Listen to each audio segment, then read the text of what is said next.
Top stories. The leadership of Team Unity was the focal point of the People's Action Movement Convention on Sunday. The government of St. Kitts and Nevis will be offering assistance to St. Vincent and the Grenadines, and will be taking a closer look at the effects of the volcanic eruptions on St. Vincent and the Grenadines and the surrounding islands. Welcome to this edition of the Skn Newsline Newscast. I'm Andre Huey. Several personalities at the recent PAM convention commented on assuming leadership of Team Unity, the three-party coalition, when the next general election is held in St. Kitts and Nevis, when it's expected the current Prime Minister, Dr. Timothy Harris, will step down after 2 terms as leader of the coalition. More in this Glenn Bart report. As members and supporters gathered for the 55th Convention of the People's Action Movement on 11th April, supporters were urged to be energized and to expect that the next Prime Minister of St. Kitts and Nevis will be Sean Richards. In a commanding and empowering featured address, the country's first Prime Minister and first living national hero, Sir Kennedy Simmons, said he has the confidence that current Prime Minister Dr. Timothy Harris will keep his word. I trust the understanding that once we are successful at the polls again in 2025, that there is no wavering, that the Honorable Sean Richards will be sworn in as the new Prime Minister of St. Kitts and Nevis. In that regard, I congratulate our Prime Minister, Dr. the Honorable Timothy Harris, on his principled stand on the subject of 2 terms for the Prime Minister. And I acknowledge the public statements of support that in the past have come from him, that he too is looking forward to the day of a Sean Richards administration.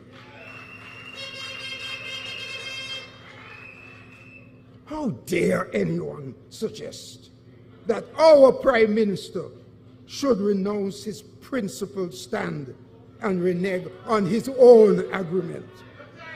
How dare they?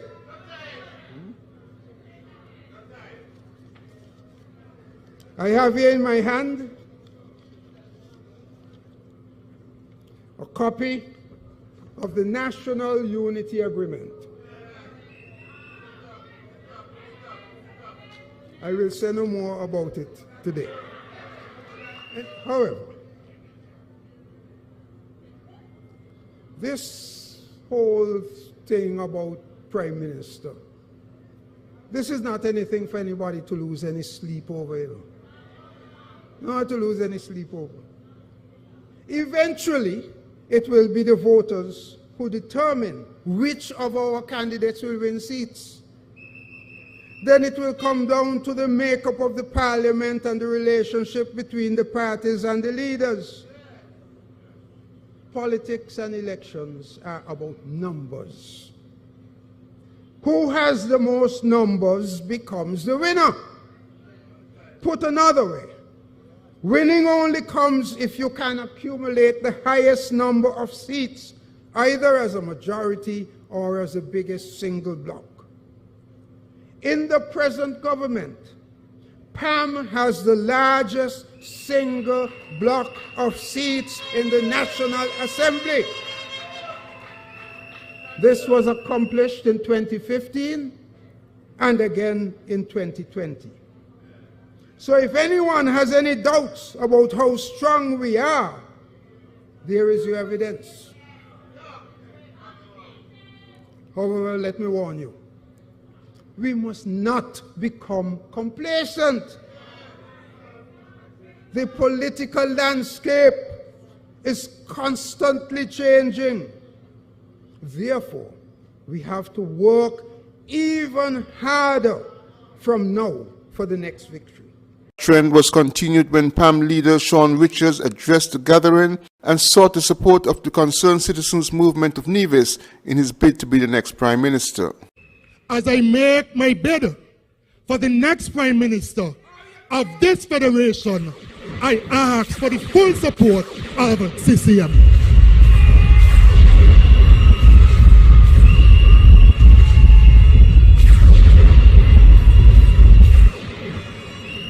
The Honorable Prime Minister has left.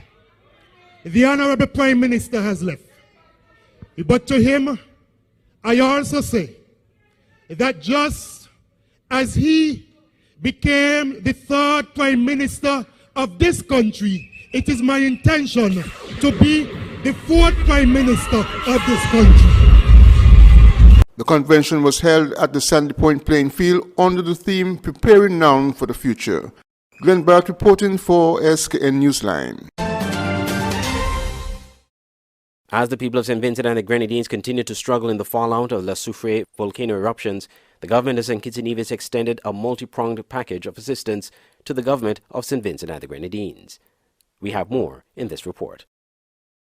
St. Kitts and Nevis is likely to see the arrival of persons evacuated from St. Vincent, where the La Soufrière volcano continues to erupt, causing thousands to be evacuated, adding to the economic difficulties coming out of the COVID-19 pandemic. According to a statement issued by Prime Minister Dr. Timothy Harris, the government of St. Kitts and Nevis will provide financial and essential supplies to assist the government of St. Vincent and the Grenadines as they deal with the ongoing emergency. And the Grenadines, Dr. the Honorable Ralph Gonzalez, that the government of St. Kitts and Nevis will provide the following assistance measures. 1. Financial assistance in the sum of EC $1 million to assist with the evacuation and resettling of his citizens and residents from the danger zone around the volcano. 2. Welcome families of 2 or 3 members evacuated from the danger zone, totaling not more than 300 persons.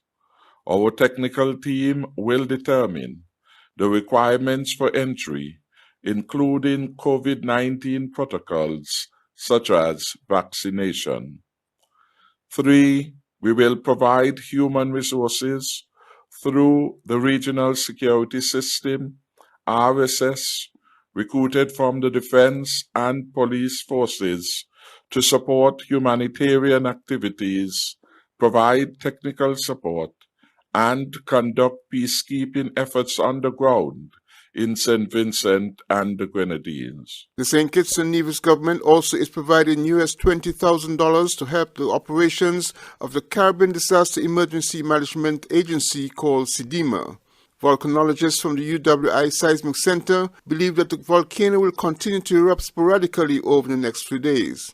Meanwhile, ashfall on St. Vincent as well as Barbados continues to disrupt daily life, including aviation in the area. Glenn Barrett reporting for Skn Newsline. When we come back, the private sector has been charged to encourage their workers to vaccinate. Elliott's Funeral Parlor is the first licensed embalmer in the Federation of St. Kitts and Nevis. We have a friendly and professional staff. At Elliott's Funeral Parlor, we offer a wide range of packages from $6,500, homegoing service at chapel, locally made caskets, tailoring of outfit for deceased of your choice, wake, overnight with slideshow, funeral, death announcement, obituary, booklets, family pin-ons, memorial books, preparation of funeral arrangements, wreath, fresh and artificial. For further information, call 469-3298, 664-2007, or 660-0186. Elliott's Funeral Parlor in Gingerland, Nevis. Dedicated to those we serve. Football is back, and the St. Kitts and Nevis Football Association will be bringing you live football on its website, www.sknfa.com, with Premier League Live. Without fans in the stadium due to COVID-19 protocols, you can now watch every single Premier League match this season on www.sknfa.com and click on Live TV. Games are shown live on every match day with halftime and post-game shows. It's Premier League Live. Commentary, analysis, action. Never miss a game. Autoplus Car Wash, located on the College Street Gut, Bastyr, St. Kitts. Bring your car to Autoplus Car Wash to remove water stains, wiper marks, Get your doors, roof panel cleaned, seat floor mats, buffing, headlights, and engine wash. You get quality service at the best price at Auto Plus Car Wash. They really care for your car. Call 765-5140 or visit them on the College Street Gut, Bastyr, St. Kitts. Auto Plus Car Wash, where the service is number one.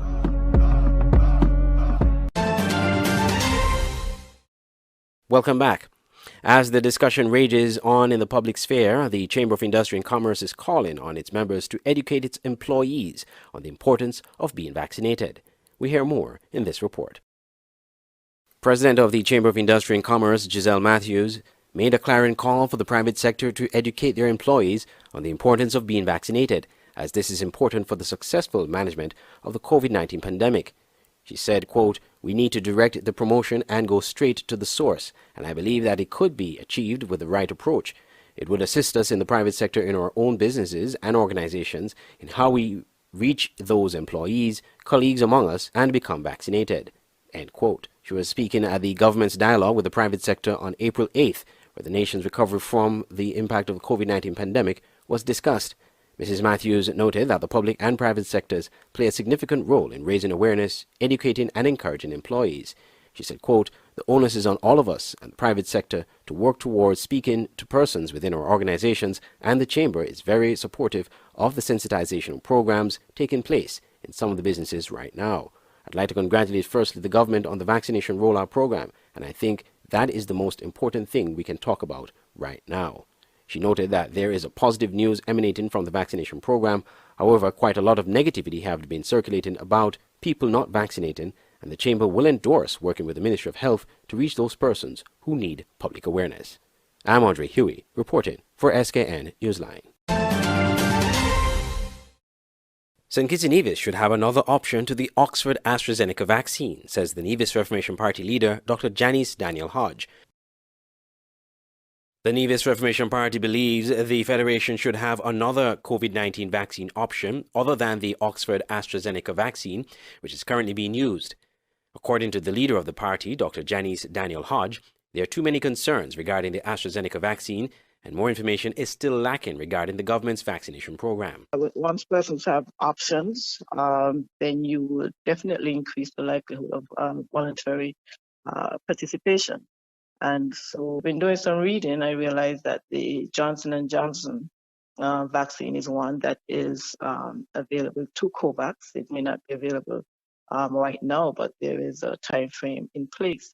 And so these are things that people would want to be able to know and understand. And at least if people said, well, I prefer to take the Johnson & Johnson vaccine because of the risks associated with AstraZeneca, then people would be much more willing to comply. And I think we would see more of where the country recognizes what we need to do and the path to getting to that outcome. The NRP leader said last week that the party is against mandatory vaccination against COVID-19, citing that there are still many questions persons have of the vaccine. Skn Newsline asked Dr. Daniel Hodge if she would support mandatory vaccination if these concerns were adequately addressed. We are aware of mandatory vaccination here in St. Kitts and Nevis and all over the world. Going into school, primary school, you have to carry your vaccination record to show that you have been vaccinated. And while those vaccines may have been tested over and over, and we have the absolute faith and confidence that they are safe, then we may not be able to get to that point right now with the COVID-19 vaccine. But certainly if persons are provided with options, if persons are provided with education and resources to be able to be more comfortable in taking the vaccine, then that would definitely put us in a much better position. Prime Minister Dr. Timothy Harris last week hinted to the possibility of mandatory vaccination in St. Kitts and Nevis and said his government was consulting with lawyers to determine the constitutionality of this move. Andre Huey, Skn Newsline. That's it for local news. Regional news up next. The SKN Newsline website now offers you more news. Log on to www.sknnewsline.com for local, regional, and international news. You can also watch the latest newscast and keep abreast with news in sports, all from sknnewsline.com. That's www.sknnewsline.com. News at your fingertips. Stay abreast with news on St. Martin with SMN News.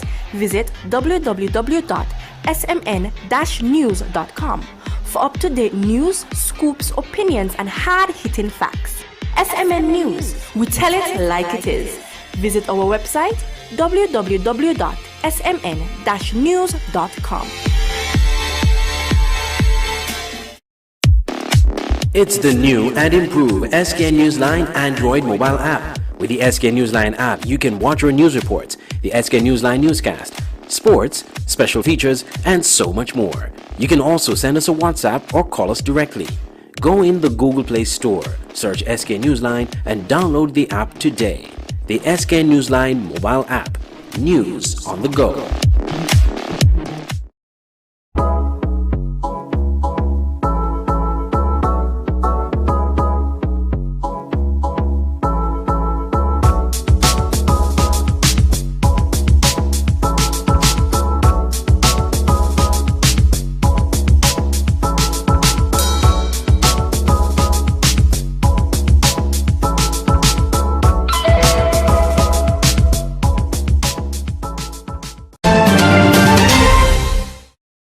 Welcome back. Now, after taking a look at some of the top stories in local news, let's turn our attentions now to regional news. Some experts are warning that the volcanic eruptions on St. Vincent could leave 20,000 people displaced for months. The La Soufrière volcano first erupted on Friday and is expected to continue for weeks. More in this report from Al Jazeera. Now, there are warnings that the volcanic eruption on the Caribbean island of St. Vincent could leave 20,000 people displaced for months. Rescue efforts have been hampered after another eruption caused power and water outages. The La Soufrière volcano first erupted on Friday. It's expected to continue for weeks. The government says most crops and livestock will be destroyed. Let's get the very latest on this. Let's bring in Nyasha Mofford, who's a volunteer helping to collect and distribute relief aid and joins us via Skype from St. Vincent. Nyasha, thanks for joining us. So you're living through all of this right now. Just tell us how desperate things are. Thank you for having me tonight. At present, we are dealing with the ash fall from the ash venting from the volcano. The last recorded eruption was around 4:30 today, but we've been having tremors throughout the day. The last report from the seismic unit was it was happening every 1 to 3 hours. The shelters are in need of water, food, basic living supplies, toiletries, and so on. Many people had to leave without properly preparing. So we're trying to lessen that impact right now. Yeah, and with the widespread power and water outages, must be making life very difficult for everybody. What about the aid? Definitely. What about the requirements? Are you getting the aid that you need, and how are you managing to distribute it? Right now, we are working with persons on the ground in the green zone to just hand out whatever they have right now. We have received aid from Barbados, I think yesterday. Sorry, the days have just been a bit fuzzy for me. But I think it was yesterday that the Coast Guard would have come over with some material, some supplies for us. So the National Emergency Management Organization, they've been assisting in ensuring that the shelters have supplies for the next couple days. And what about you and your family? How are you coping? How's your family coping? We're in the green zone. Our major issue right now is the ash. So we've just had to clean it off the roof honestly, whenever it's not raining, because as it soaks up the water, it gets heavier and it's causing house roofs and buildings to collapse. So we're just trying to prevent that right now, but we are generally good right now. And what about the mood amongst people? It must be terribly traumatic having to leave their homes like this. Having visited some shelters, people are concerned about not having anywhere to go back to. The north of the island is covered in ash, livestock, plants. The videos, the pictures coming out of the north of the island it's grey. Indeed. There's no better word to describe it. It's just grey. Absolutely, just covered in ash. What about hospitals, Nyasha? Are they operating? How are they coping without power? We have power at the moment. The electricity services were disrupted for a short while, considering everything. We do have power surges every now and then, but for the most part, we've been connected to power. Periodically, we may lose, and some areas have been without power for a couple hours based on the schedule that the electricity services would have sent out. But we do have power and telecoms, so we're hoping that that stays for, well, we're unsure how long this may last. Nyasha, we wish you well in these difficult times. We do appreciate your time in joining us. Thank you so much. Thank you. In a related story, ashfall is not only affecting St. Vincent and the Grenadines, but neighboring islands like Barbados. Experts from the University of the West Indies say ashfall from the La Soufrière volcano is likely to continue affecting neighboring islands. More from Barbados Today. A period of national cleaning begins in Barbados today, even as copious amounts of ash from the La Soufrière volcano in St. Vincent continues to affect the island. And Prime Minister Mia Mottley said workers from all non-essential government departments and the retail sector should remain at home today. The volcano has been erupting since last Friday, sending plumes of ash into the atmosphere and across to neighboring islands, covering buildings, houses, vehicles, roads, and crops. Prime Minister Mottley, in an address yesterday, told residents the national cleanup will continue for as long as is necessary, given the situation. Persons who are essential workers should go to work. All businesses that require the environmental assessment and cleanup will require their staff to come in. It is not a bank holiday, but it is not, retail businesses will not be open to the public. I've met with the head of the private sector as well before coming on this call, and spoken also to the General Secretary of the Barbados Workers Union. I've not been able to speak to the head of the public service or the head of the National Union of Public Workers yet. That's why I said there's still a lot to be done. But I am saying to you that only government essential public services will open. We've gotten accustomed to this in the past. Those who can work remotely, please work remotely. Those of you, however, who know that you're necessarily involved in cleaning up, in environmental assessment, in any part of the engineering or technical departments of your business, of the government, then you will need to report to duty, for duty, in order for us to be able to do these assessments and to clean up properly. The Prime Minister said that the island's public transport network will continue to operate at a reduced level given the continued ashfall. As soon, however, if there is a window of opportunity where we can go back safely to the full schedule, we will go back safely to the full schedule, and the public will be given a few hours notice. But at this stage in time, I've spoken to Minister Goodinedril and the unions, and we're all agreed that it is simply too hazardous to maintain a full schedule for persons at this point in time. There is an issue about the disposal of the ash, and we really need persons to put the ash in strong garbage bags and for them to be collected in open back dump trucks, not compactor trucks, not compactor trucks. The Sanitation Service Authority, I believe, has some nylon bags like feed bags. Hard Rock Cement, I'm told, has bags. We need to reach out to them. We need to reach out also.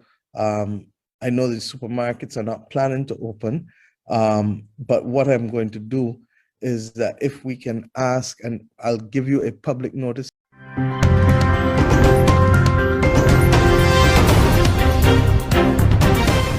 Internationally, violence in Northern Ireland has eased after a week of the worst rioting scene in decades.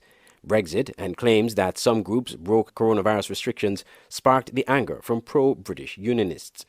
We have more from Al Jazeera. It's a new generation engaged in the sort of confrontation that belongs in the last century. They're teenagers, many of them encouraged to take part in the unrest by their elders. The late 1960s saw the start of 3 decades of conflict. What's happening here now isn't remotely like that, but it's provocation and confrontation nevertheless. And it's the use of youngsters not old enough to vote, in many cases goaded on by adults, that has shocked people. Well, I blame the parents. I mean, I'm here with my son who, if he had been out in the streets at that age, I'd have been horrified. The politicians here have to really unite and come together and condemn it and look for peaceful ways forward for, the young people, for the people who don't think they're being listened to at the moment during this process. These are the grounds of Stormont Castle, the seat of a devolved power-sharing government created by the Good Friday Peace Agreement, signed 23 years ago. Hannah Irwin was born just before that. Now she's leading the youth wing of the Alliance Party, which covers the middle ground in Northern Ireland politics. Parents don't feel they have the ability to stop their kids going out there, because the kids are being drawn out by community leaders, by people who are stoking violence and stoking fears. They're being drawn out by them. The parents can't really speak out against those darker forces. They can't stop their kids going out because they know if they're seen to go against community leaders in that way, they could face attacks themselves, they could face threats, they could face anything. There's deprivation in both the loyalist and nationalist communities of Northern Ireland. Those who want a united Ireland and the loyalist areas where there's anger about a border in the Irish Sea imposed by a Brexit deal. In many areas like this, surrounded by echoes of the past, it almost feels as if time stands still. Difficult then for young people to avoid the bad influences within.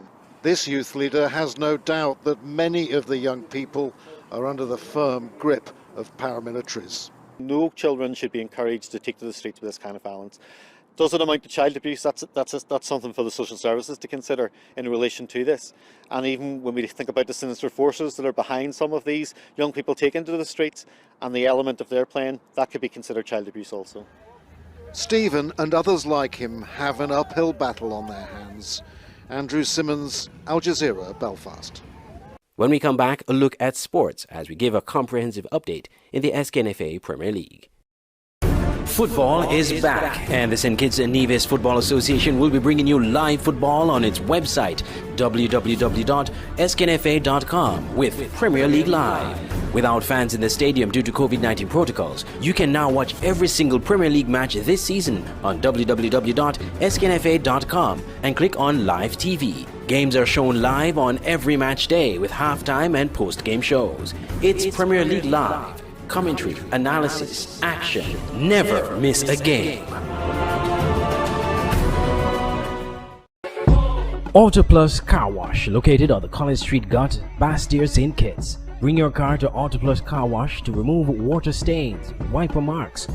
Get your doors, roof panel cleaned, seat floor mats, buffing, headlights, and engine wash. You get quality service at the best price at Autoplus Car Wash. They really care for your car. Call 765-5140 or visit them on the College Street Gut, Bastille, St. Kitts. Autoplus Car Wash, where the service is number one.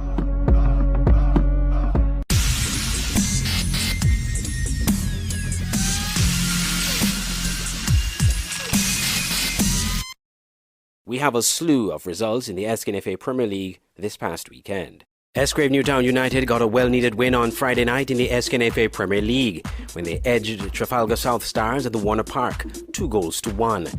Anwar Springer got the goal scoring off for Newtown in the 13th minute, only for Curvis Collins of South Stars to equalise in the 61st minute. But then Dakari Phipps, late in the game, in the 84th minute to be exact, made sure Newtown walked away with 3 points. After the match, Newtown player Anwar Springer said they needed to have won this match by any means necessary after getting bad results in recent times. He said the coach advised them at halftime to remain composed, even though they led 1-0. After the goal, we kind of strayed from what we wanted to do, but at least we went in with the lead, so it was a good first half. You know, just step fighting. We needed these 3 points by any means necessary, so we just had to stick with it, play with urgency, play with some heart, some determination, and just try our best to come out with these 3 points by any means necessary. On Saturday, it took a last-minute goal from Kalanji Clark to give defending Premier League champions SL Horses St. Paul's a 2-1 victory over the red-hot KC United Old Road Jets. The Jets were in great form coming into this match, having won their last 3 matches impressively, while conceding very few goals. But despite Old Road taking the lead from the penalty spot in the 57th minute from the boot of top striker Tikwani Williams, St. Paul's proved their mark of a champion. Akimba Lawrence equalised in the 76th minute, and Clark sealed the win in the 90th minute. Manager of the St. Paul's team, Darian Edmead, said after the match the victory for his team was well deserved. Well, first of all, we got to give kudos to Old Road. I think Old Road came out tonight and they played an excellent game. Our backs was against the wall, as I said, down 1-0. But you know, the guys were determined to win the game tonight after losing our last game against St. Peter's. And as the result really showed that the guys really fought for the victory. In the second match on Saturday night, Hobson Enterprises Garden Hotspurs continued their great run of form when they dispatched a struggling Saul Island Auto Supplies Connery FC 3-0. Steve Archibald got the goal scoring off for Spurs very early in the 8th minute, followed up by Raquel Allen in the 54th minute and Giovanni Lake from the penalty spot in the 90th minute. Coach Austin Deco Huggins praised their players for the win, but said they have to remain mentally strong to keep the high level of performance. Well, we still got to be mentally ready, meaning that we can't really get too complacent knowing that we now sitting on top of the table, because we have a long way to go still. So we still got to be mentally tough, make sure that we continue working hard and take each game one at a time. There were some exciting games in tow on Sunday. The first of a doubleheader saw the 2 newly promoted teams, Hot Springs Bath United and TGE DAB Eagles, doing battle. Both teams were in desperate need for points. In the end, however, it was DAB who came on top with a 2-1 victory, with both goals coming from Sean Descent. The first one was an error from the goalkeeper. The second one, a stunning strike in the low-far corner of the goal. DAB, however, almost gave up 2 points after Jamal Matthew was sent off in the 74th minute with a straight red card for an attempt to strike and violent conduct. That left DAB hanging for their lives for the rest of the match as Bath United piled on the pressure and earned a consolation goal in the 81st minute from Venreese Richards. But DAB did enough to win. Their coach is hoping this victory will motivate them to go on to win some more. In the night's other match, Flo Foji Rockets defeated Fastcast Saddlers 3-0. After dominating the match in the first half, Keon had nothing to show for it. But in the second half, within a minute after making some substitutions, Keon came to life and notched 3 goals. And Shakur Robin scored in the 66th minute after just coming on the field as a substitute. Jan Duncan doubled the lead in the 74th minute, and Malik Hendrickson added a third in the 88th minute from the penalty spot. Keon team manager Tyrone O'Loughlin said the players who came on midway in the second half were instructed to get their shots on target, and they did just that. Well, as I say, we tell them first that we need the aggressiveness, and we tell them the 2 holes, and well, Technic had a little aggressive, but in terms of finishing, he was a little after it. So the 2 holes, and we tell them go on and just look, get the shots on target, and as the Shaka went down, he just did that. The 2021 SKNFA Premier League continues Wednesday at 6 p.m. at the Warner Park. This has been the SKN Newsline Newscast. I'm Andre Huey. For more news, you can log on to www.sknnewsline.com. From all of us here at SKN Newsline, thank you for watching.